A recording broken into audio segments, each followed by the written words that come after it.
Fortnite are about to change V-Bucks forever, and in a shocking email from Epic Games' CEO, it's been revealed that Fortnite has been losing money and big changes have to be actioned immediately. Thankfully, this does not mean the end of Fortnite, but if we take a closer look at the email sent out, it reveals that Fortnite have been spending more money than they've actually been making. Despite the fact this game makes billions of dollars a year, the actual money that they were spending still outweighed that. As a result, Fortnite had to fire over 830 employees, and I have seen many people that I follow on Twitter say that they no longer work for Epic Games as a last resort for Fortnite to start saving money so the game can become profitable again. But these are just the start of the changes that they're having to make and why V-Bucks will soon be changing forever. Going back to the email, it states that Fortnite is growing again this year, which is fantastic news, but most of this is actually driven by creative mode, and of course thanks to UEFN. This is fantastic news for creators like ourselves and people that are building experiences in Fortnite, as with the new Creator Economy 2.0, 40% of the earnings from Fortnite goes directly back into the creative experiences and pays the creators that are making these games in Fortnite. The only thing is, that's actually not great news for Epic Games, because they were making a lot more money when they didn't have to pay all of this money out to creators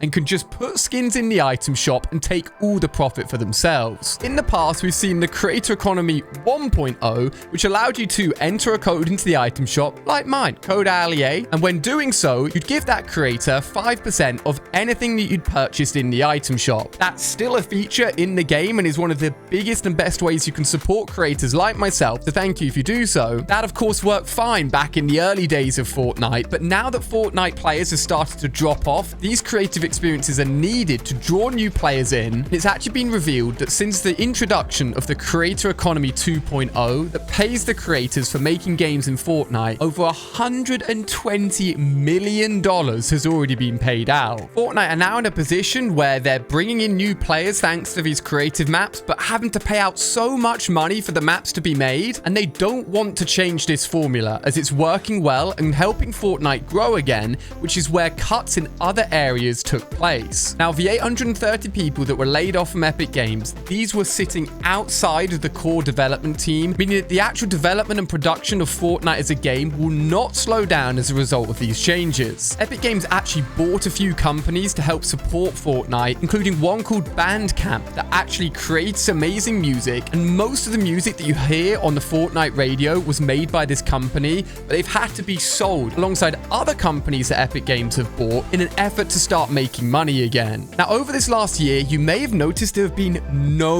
live events, and this is actually directly mentioned as Fortnite purposely cut down on both marketing and in-game events because they cost so much money to develop and they're such expensive things for Fortnite to initiate, but the savings that they made from cutting back on these things were not enough to stop them having to fire so many people. I think you and I would all agree that stopping in-game events is not a good way to make Fortnite more engaging and to keep players playing. And although it does all sound like doom and gloom, there is some great news about the future of Fortnite and specifically live events that I'll be covering later in the video. But before we talk more about the changes to V-Bucks and how this is going to help Fortnite moving forwards, I also want to highlight the fact that one of the most well-known people working at Epic Games was, of course, Donald Mustard. He was the Chief Creative Officer and is basically the man and the brain behind the incredible Fortnite story that has been unfolding since the beginning of Chapter 1. Has helped create this metaverse of the world of Fortnite where characters from all different areas of real life like me, Marvel like Iron Man, can come together in the same place that is Fortnite and actually be linked together by a story. He was also known for posting fantastic teasers. He obviously knew everything that was coming to the game. He once tweeted about jeans, and then the Marvel Dark Phoenix character, known as Jean Grey in the comics, came to the item shop the next day. He referenced being able to see the end literally 24 hours before the end of Chapter 1 happened. He even hid a board in the background of one of his videos that said The Last Reality 3 months before we got The Last Reality season in Chapter 2 Season 8. But the sad reality of Donald Mustard stepping away, the lack of focus on live events, has been felt over the last year. The Fortnite story has genuinely felt really weak, with little to no mention of Jones, nothing to do with the Seven, and some of the key original Fortnite characters just been thrown to the side, Fortnite drastically need to make changes. The good news is Donald Mustard has been replaced already by Charlie Wen, who's had over 22 years of experience within gaming and even created the infamous character Kratos himself.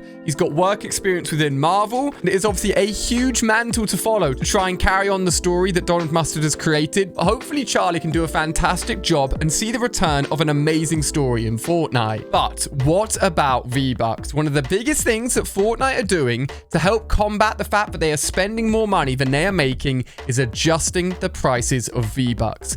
This will be happening across many countries, and actually these changes have already kicked in UK, Canada, and Mexico back in July. So I've already felt these changes as someone that lives in the UK, with the prices of V-Bucks rising. With most of you guys probably watching in America and a lot of other countries affected by these changes, I'll share the American dollar changes on screen here. The most expensive V-Buck package will go from $80 up to $90, effectively making everything that you're buying in the item shop a little bit more expensive. But it's not just V-Bucks that will have price changes. The seasonal starter packs and Save the World packs have all had their costs raised, and even gifted battle passes as well. The good thing is buying the battle pass for yourself and also the cost of the crew packs will not have any price changes. Now, although this does suck, if we actually throw it back to 2020, Epic Games actually had a huge reduction in the price of their V-Bucks at the beginning of their battle against Apple, and even with these new increases, V-Buck prices will still be cheaper than they were before 2020, which is a good thing to remember. These changes will kick in on October the 27th. If you want to load up on V-Bucks before then and you live in these countries, it is probably a good idea if you know you're going to be spending them eventually. Now, everything sounds a bit doom and gloom. No live events, a change in Fortnite leadership, and V-Buck prices increasing, but it's not all bad. I mentioned at Unreal Fest that they talked about giving creators over $120 million in only the last few months. And the good news is they also reference live events. One of the developers at Epic Games stood up at the Unreal Fest show and talked about some of the work he'd done. He'd worked at a level designer, done some work in cinematics, and also some other special projects, and mentioned that he is currently working on some of the big events that will soon be coming to Fortnite. Now, of course, there's two categories of live events: story-driven and concerts, both of which we've not had for ages, but he actually says that he's specifically been working on a concert live event, and even referenced the previous ones with Travis Scott, Ariana Grande, and Marshmello, meaning the next one should be another huge collaboration with a big music artist, and these always draw in so many people to the game. So ticking off the fact we're getting a concert live event soon, and we're coming towards the end of Chapter 4, it is guaranteed that at end of chapter, we always get a live event. Even with Epic cutting back on these kind of things, we need an amazing experience, and we'll be getting something that will take us from the end of this chapter into the next chapter, which currently happens every year around December, which means we've got not one, but two huge live events on the horizon for Fortnite. And when talking about Chapter 5, it has actually been officially referenced by Epic Games in their official blog post, letting us know that it is right around the corner and it is officially coming. Alongside Chapter 5, they mention